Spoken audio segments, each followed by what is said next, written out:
Welcome to Rideout Connection, Episode 3. Thank you for joining us today. I'm here with David Reed at the Sutter Theater, Center of the Arts, here on Plumas Street in Yuba City. This is going to be a really interesting interview, and so thank you for joining us. Before we get to that, I want to address some of the things that are going on at Adventist Health and Rideout. We are seeing the most significant surge of COVID patients since the beginning of the pandemic. We didn't think we would see surges like we saw this winter, but we are there today. Today we have 70 COVID patients in our hospital, of which 25 are in intensive care. This surge has been largely in the unvaccinated. Of our intensive care patients, over 95% have been unvaccinated. And we are seeing this COVID this time basically ravage our unvaccinated population. It's affecting younger people and it's affecting healthier people.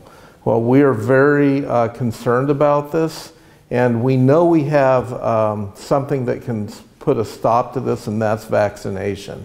So I want to encourage everybody to get vaccinated, encourage your family members, your friends to get vaccinated, because that's how we get back to a normal course of life. We don't want our economy shut down. We don't want our gatherings to be shut down, because as a community, these things matter to us. And so we really want to get on top of COVID. Unfortunately, in Yuba and Sutter County, our vaccination rates have been some of the lowest in the state, and that's showing up right now in our hospital. On top of that, having that many COVID patients makes access much more difficult for patients coming in for other reasons that we also need to take care of.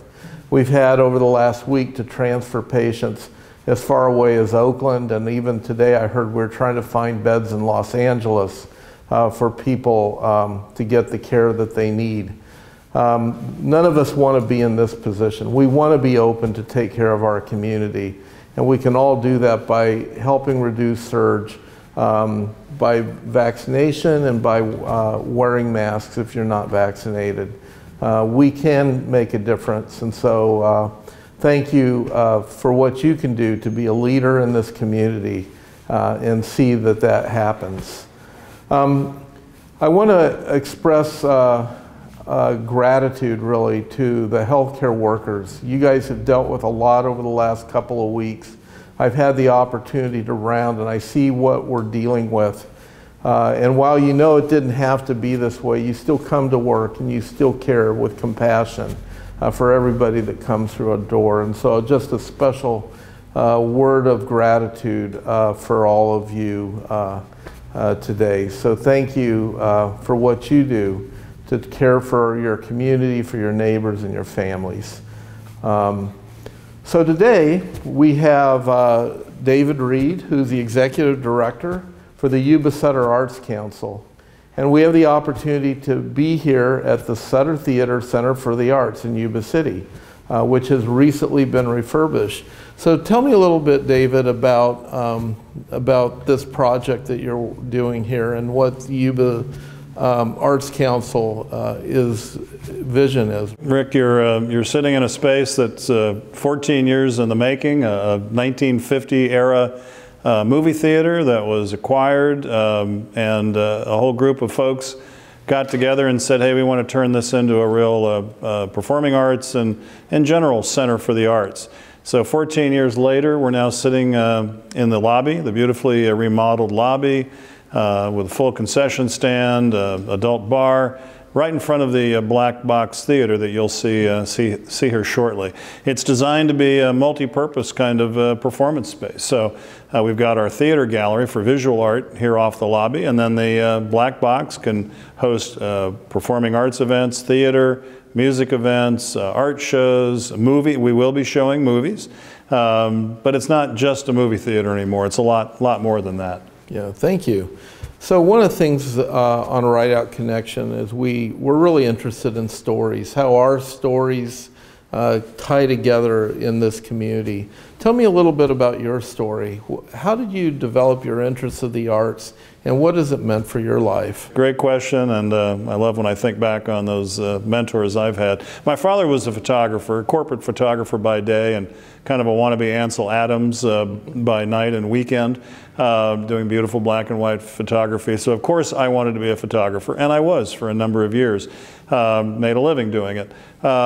He also loved classical music as well as Western music, so I grew up with lots of Tchaikovsky and Sons of the Pioneers.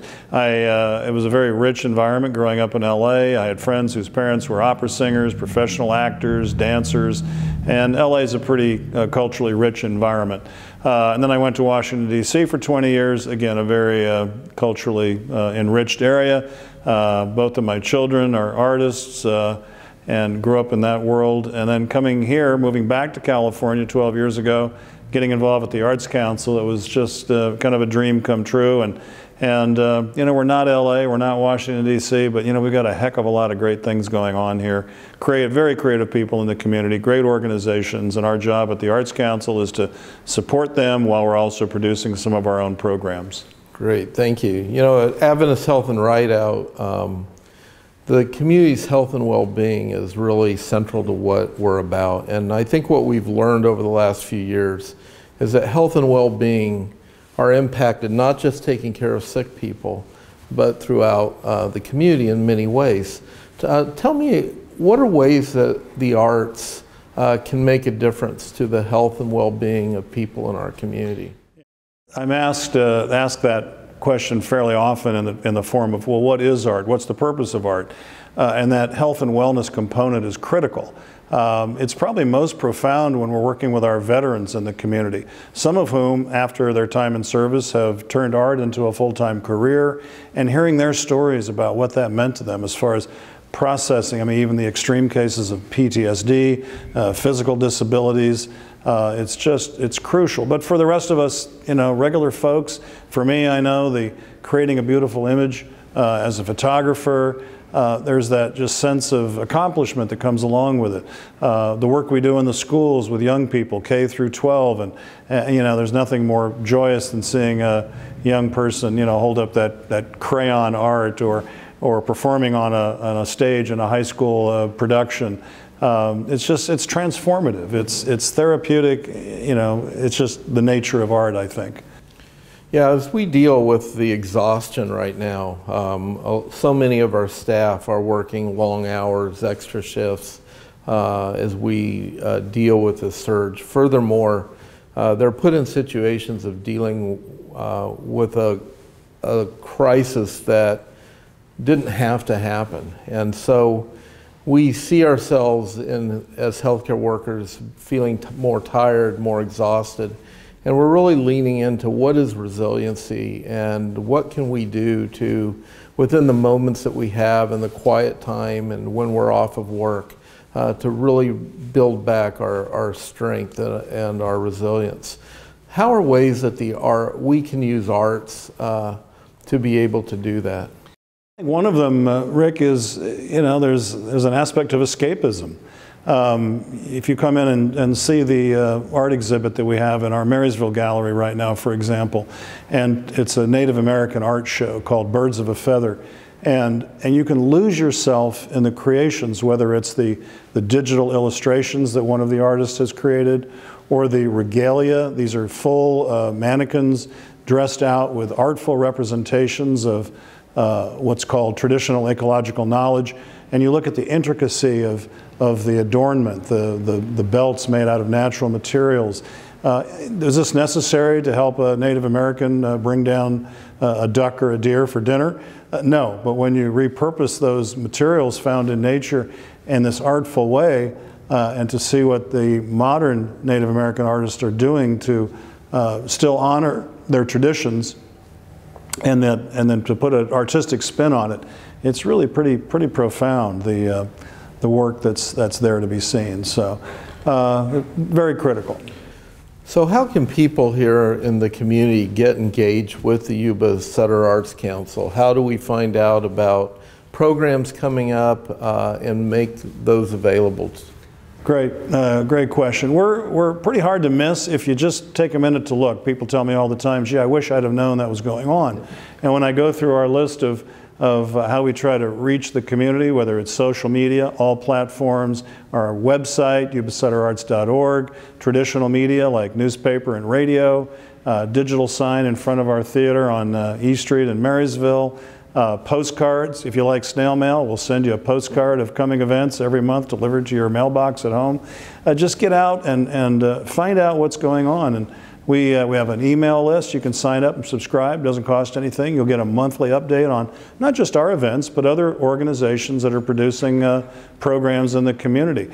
And also to the point, if I may just backtrack a little bit, to the point of the health and wellness component. I mean, there's this escapism.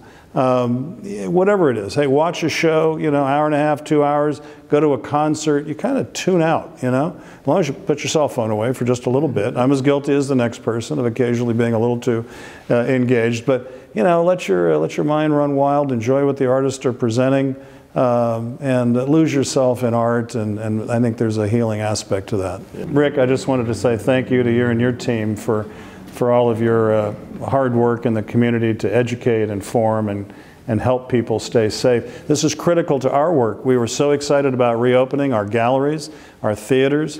We're right now faced with the big decision. Do we shut down again? And we've got a ton of cool stuff planned. So help us out. Get vaccinated, stay safe, wear a mask, whatever it takes, please. Thank you, David. I really appreciate you taking the time to share with us. The Yuba Sutter Arts Council has many programs available. You can find them on the internet and find that as a way to engage in our community.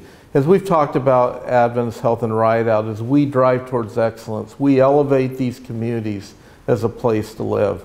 Our story is very much tied to the passion of the Yuba Sutter Arts Council, which is doing the exact same thing. So let's find ways to connect, to revitalize our community, and revitalize ourselves in that process. One last piece of information.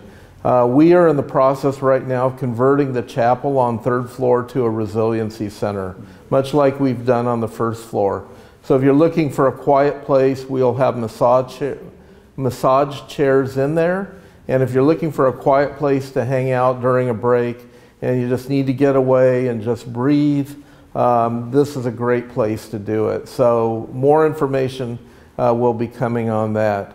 How we take care of ourselves, how we take care of our community, how we care for each other is central to what improves us as a community to live in. So thank you for what you do. Thank you for taking care of your neighbors, your community, and we thank you for joining us for Rideout Connection this week. Thank you.